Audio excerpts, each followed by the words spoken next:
do. I have no idea what I'm doing, just filming something on my phone in the hope that it helps other people. I'm Mike. I think I've beat my depression. Trauma-induced depression at that, which apparently is impossible. But I think I've done it. Apologies for how quiet it is, but it's like 1:45 in the morning. I don't want to piss the neighbours off. So I'm having to speak fairly quietly, right up to the screen. I did buy a microphone, but it doesn't work. So,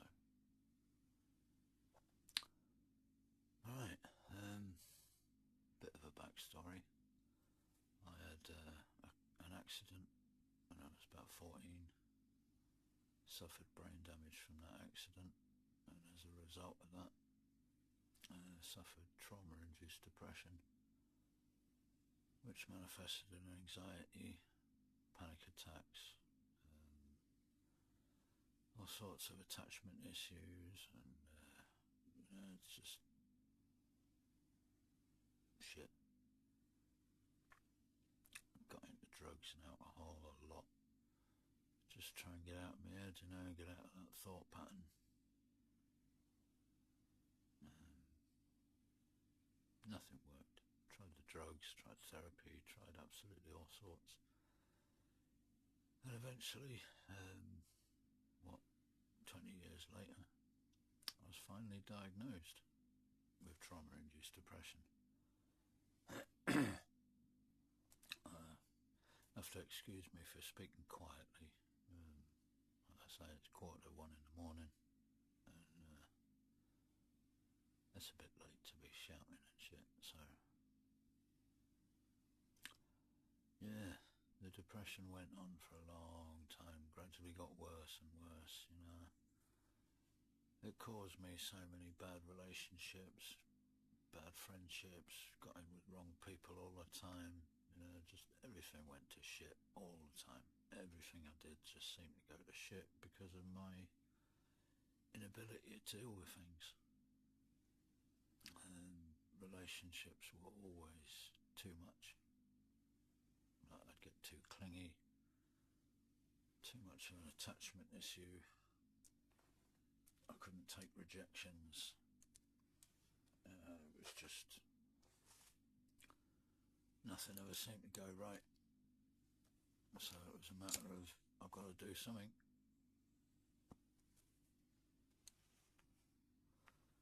So the last relationship I was in was a real weird one. Initially it was great, but I didn't think it was anything to do with me personally. I didn't think I'd done anything wrong, but she said she couldn't ever love me, so it was heartbroken again.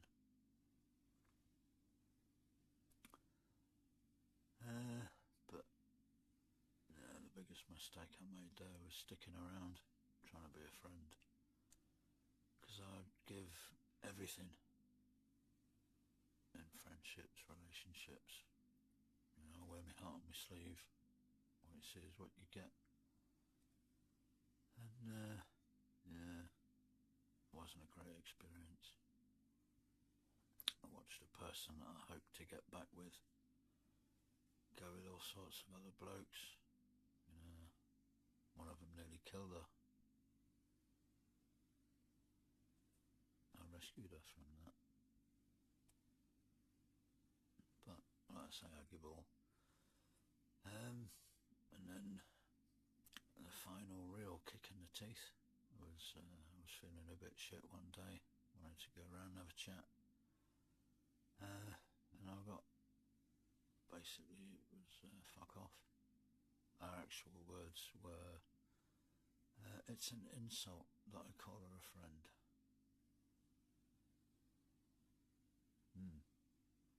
Yeah, I didn't take that well. It was right kick in the teeth. But at least I learnt one thing. She never respected me, had no interest in me whatsoever. Everything she was wanting to do was to do with her. She didn't give a shit about me. And it took me all that time to realise. Knew her for a long time. But anyway, the initial reaction to that was I wasn't interested. I didn't want to have any relationships. Didn't want to have anything to do with people. So I just sort of became a hermit. Obviously I had friends, but what, 2, 3? So I pretty much did everything on my own for a couple of years. And then I finally got diagnosed with trauma-induced depression. And having spent years looking for a cure or something I could do about it, I was told, no, nothing you can do about it. You just have to live with it. And that really was a turning point, because I had to accept it. I had to accept that that was me. That's just who I was. I had to accept I had no choice. So I accepted it. I've never really considered that people with autism, depression, things like that are necessarily any different for the rest of us, really. When you think that there's less people not on the autism scale than there is on it, well, who's the ones with the problem? Maybe it's the ones that aren't on the scale. But anyway, back to this. I decided, another year or so later, March this year as it goes, March 25, I decided that I wanted to be better. I wanted to be a better person. I'd had enough of being shit all the time, feeling crap, just never having any kind of enjoyment in life. I'd had enough. And I'd started to settle a bit, I was starting to get used to being on my own. But I saw loads of people with companionship and relationships. Just thought, you know what, I wouldn't mind some of that. So I decided to look into my past, into my emotions, into my shit that I'd been through. Started off looking into old relationships, starting at my earliest first. And you know what your first love's like. If it went wrong, you know it went wrong really badly. Brought me to my knees, that one. Properly, literally. Didn't know what to do. Hit my knees. And I was already starting to suffer from depression by then, so that was about 4 or 5 years later after my accident. Had a look into that and looked at it from third person point of view instead of feeling it immediately or putting myself in the position in that scenario. I looked at it as if I was outside the scenario. And you know what? It worked almost immediately. I couldn't believe how quickly it worked. That was the relationships. Saw my part in this latest relationship as well. My attachment issues, my paranoia, my lack of trust, all those kind of things that I've picked up over the years, and recognised them and dealt with them. Because once you recognise things like that as an issue, as you've got a problem with it, the brain just seems to automatically figure it out and puts it in its place once you think about it. And the emotions settle.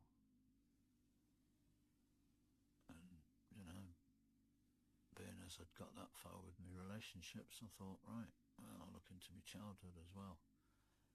That wasn't as easy. That was a lot of pain. And, I used to get hit a lot when I was a kid. I mean, I was a badly behaved kid. But my dad didn't really know how to deal with me. So it was a matter of, different times as well. Get out the belt.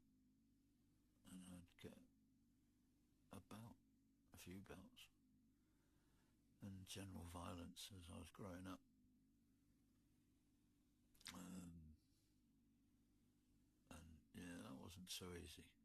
But the way I did it, third person, looked into the situation, and I felt sorry for the child stood there, bouncing from foot to foot, shaking like fuck, crying like fuck, scared shitless.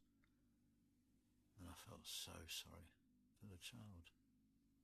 So I stepped in between my dad and me, and gave myself a big fucking hug and told myself, you are loved and you are protected. And I felt it right there, right in my heart, right in my chest. I felt it. What a difference. Looked into other things as to why I was so aggressive and stuff, and I found that it was down to rejection from my parents. I never felt that I was safe, never felt that anyone was ever going to come rescue me, so I ended up being aggressive and violent because I thought I was the only one that could do that, to defend myself. And I just grew up an aggressive, violent kid.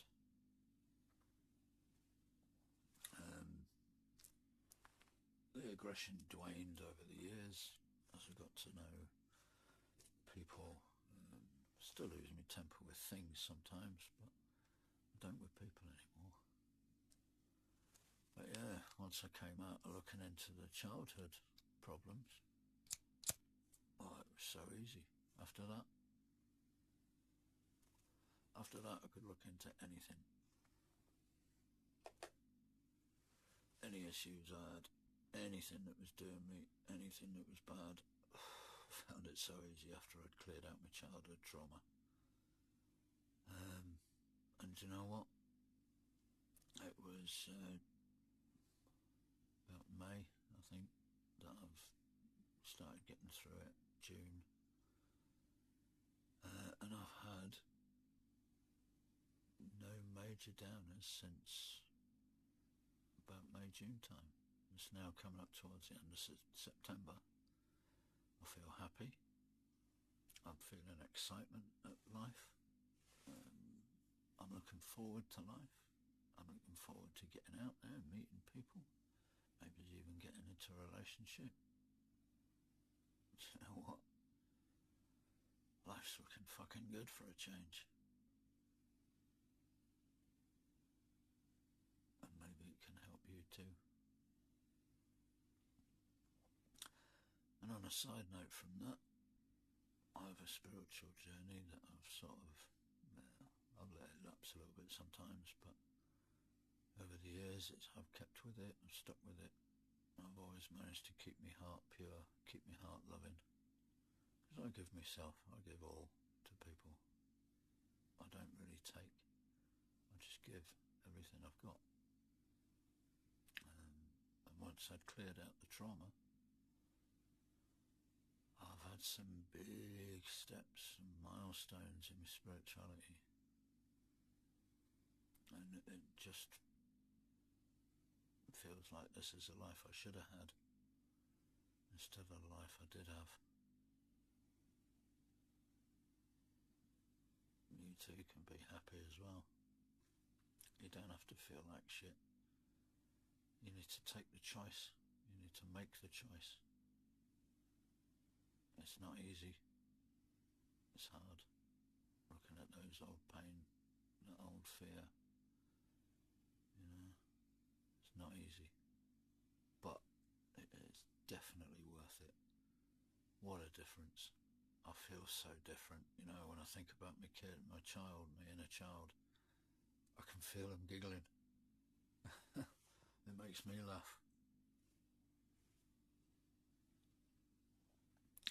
You've got to try it.